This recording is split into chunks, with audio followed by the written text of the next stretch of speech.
Hello and welcome. I am Pranay and you are watching Namaste World, your daily window into the biggest stories shaping India and the world.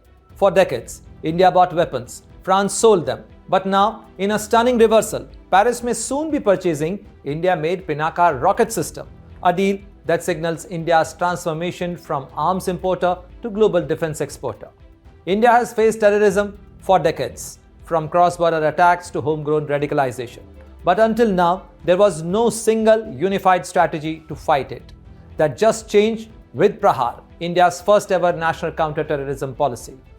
What started as a routine inspection of restaurants turned into one of India's biggest tax evasion scandal, 70,000 crore in concealed sales. Welcome to Biryani Gate, where AI exposed how restaurant owners manipulated billing software to hide billions in revenue. But the biggest news of the day, in a dramatic shakeup of US trade policy, the Supreme Court has struck down key Trump-era tariffs only for the White House to swiftly replace them with a new 15% global duty, reshaping negotiations with major partners like India. All that and more. Global flashpoints, power plays, and the stories that matter, coming up in this edition of Namaste World. The US tariff landscape is shifting dramatically today. US Customs and Border Protection will stop collecting tariffs imposed under the International Emergency Economic Power Act, effective 10:31 p.m. tonight, after the US Supreme Court declared them illegal last Friday. At the same time, President Trump has imposed a new temporary global tariff under Section 122 of the 1974 Trade Act. While initially set at 10%, it has been raised to 15% on most imports for up to 150 days, replacing the stuck-down duties and addressing balance of payment concerns, with certain exemptions for critical goods like pharmaceuticals, energy, and some vehicles. Meanwhile, a group of 22 Senate Democrats have introduced a legislation requiring full refunds of any tariffs deemed illegal after the Supreme Court ruling to be processed within 180 days. Though analysts see mixed impact of these policy shifts, Moody's Analytics notes that new uniform 15% offers relative relief to several Asia-Pacific economies previously hit with steeper country-specific duties. But analysts acknowledge that the Supreme Court ruling adds fresh uncertainty to US trade strategy, including talks with India and Indonesia. For India, this is viewed as particularly positive, with about 55% of Indian exports now facing just 15% from much higher prior levels. Even if one considers MFN levies of 3.5%, the effective rate of tariff largely remains around 18%, which India agreed as part of the interim trade deal. Meanwhile, New Delhi's negotiating position got better and ongoing negotiation for the bilateral trade agreement. Without the threats of punitive IEEPA tariffs, India can push for better market access from a position of strength without concession under duress. Reports indicate India-US trade discussions have been postponed amid these evolving situations. From buyer to builder, from importer to exporter, India's defense story is being rewritten and France is taking notice. After ordering the 114 Rafale jets from Paris, New Delhi may now sell its homegrown Pinaka multi-barrel rocket launcher system to French military. It is not just a deal, it's a power shift. Here is a report by Rudrashish Kanjilal on why this matters.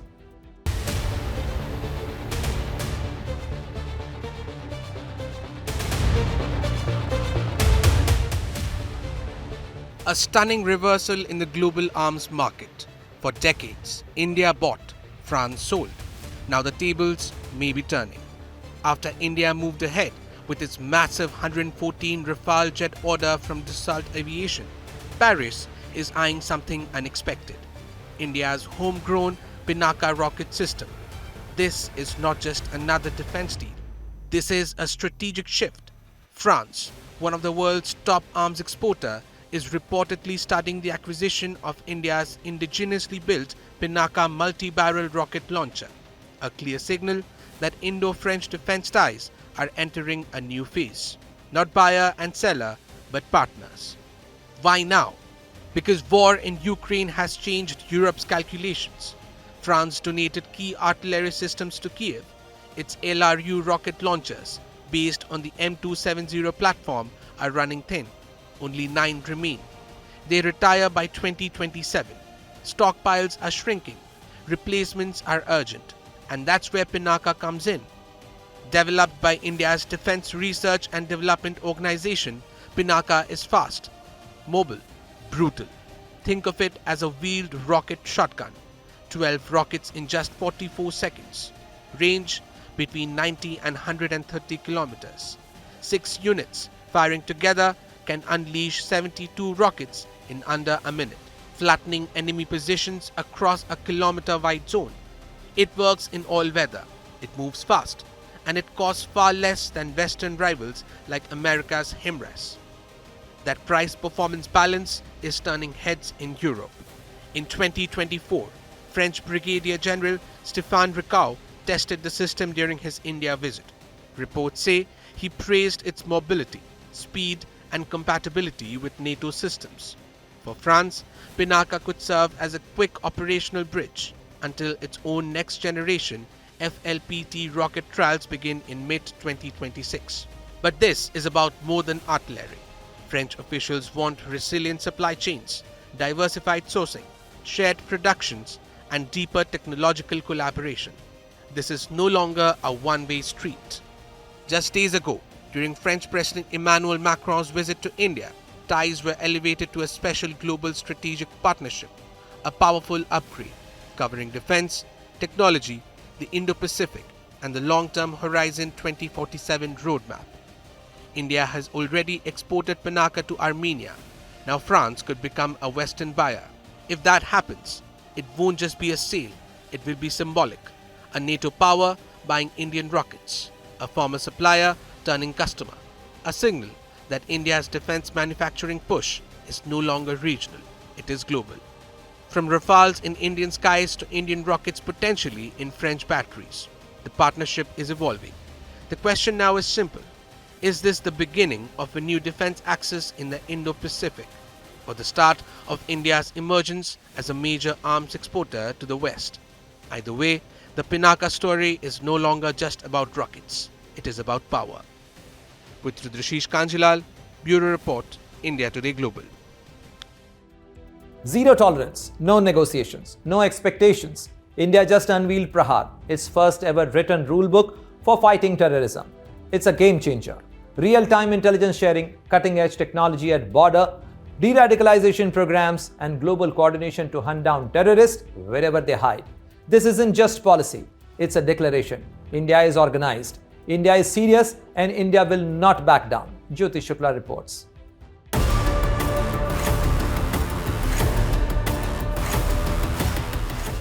India has always been a nation that has faced terrorism head-on.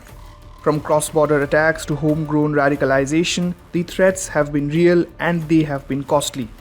But until now, India never had one single unified written policy to fight terrorism.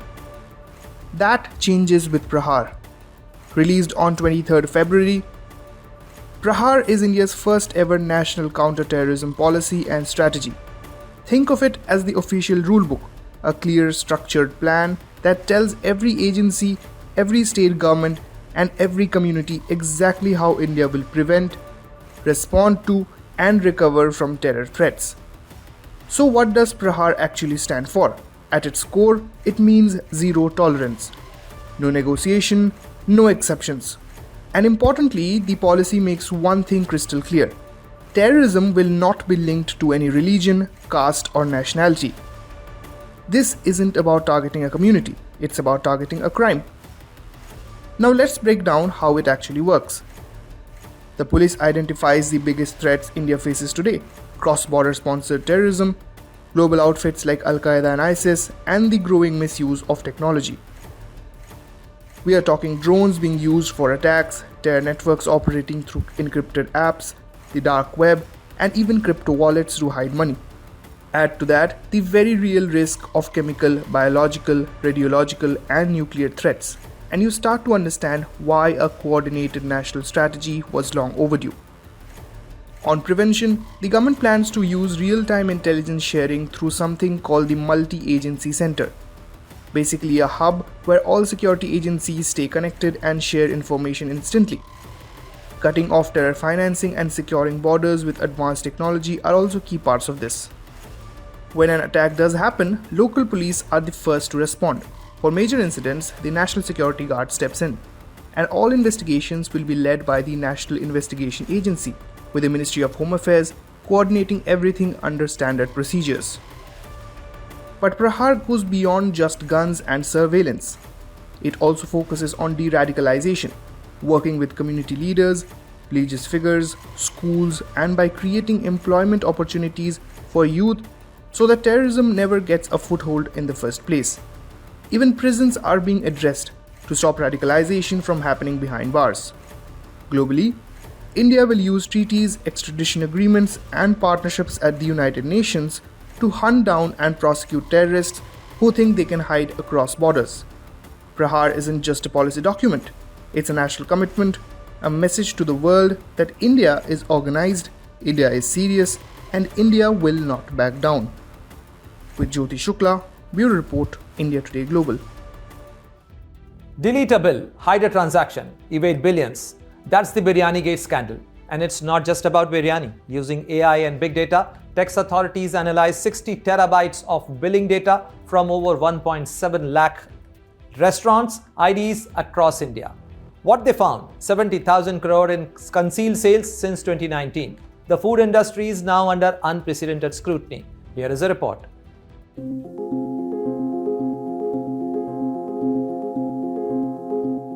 Have you ever wondered what AI can do? It can detect massive financial scams.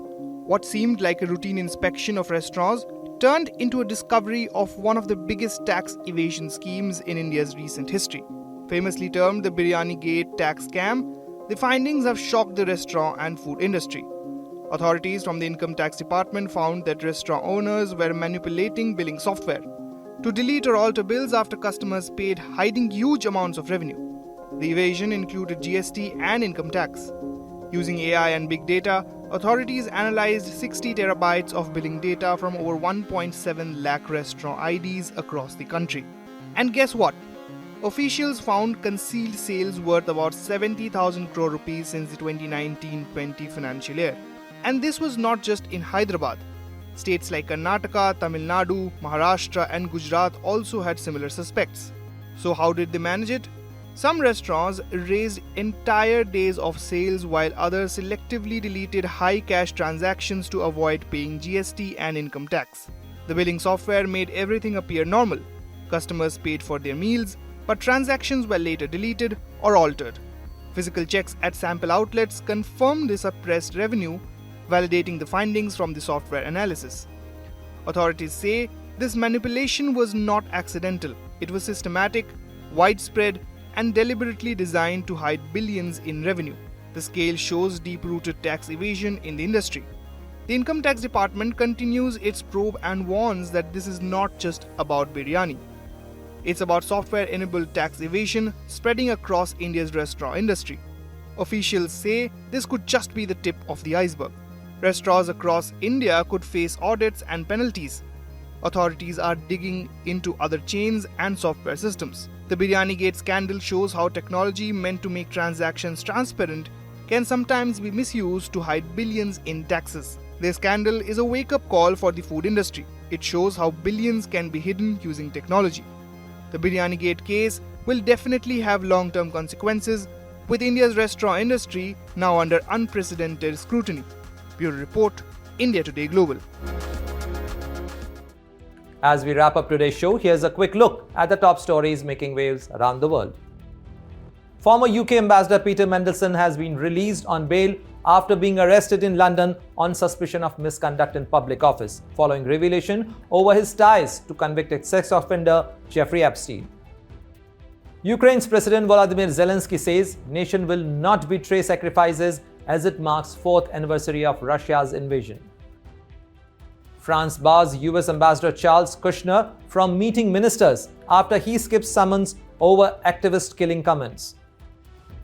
Ex-Pakistan Prime Minister Imran Khan moved from Adiala jail to Islamabad hospital under heavy security for urgent eye treatment. Canada moves to revoke the Tahawur Hossain Rana's citizenship over alleged misrepresentation ahead of Prime Minister Mark Carney's India visit. And that brings us to the end of today's edition of Namaste World. from breakthrough in technology and business to political developments and natural disasters. Stay tuned as we bring you the latest updates, key developments, and more from New Delhi to New York. See you again tomorrow, same time, right here on Namaste World.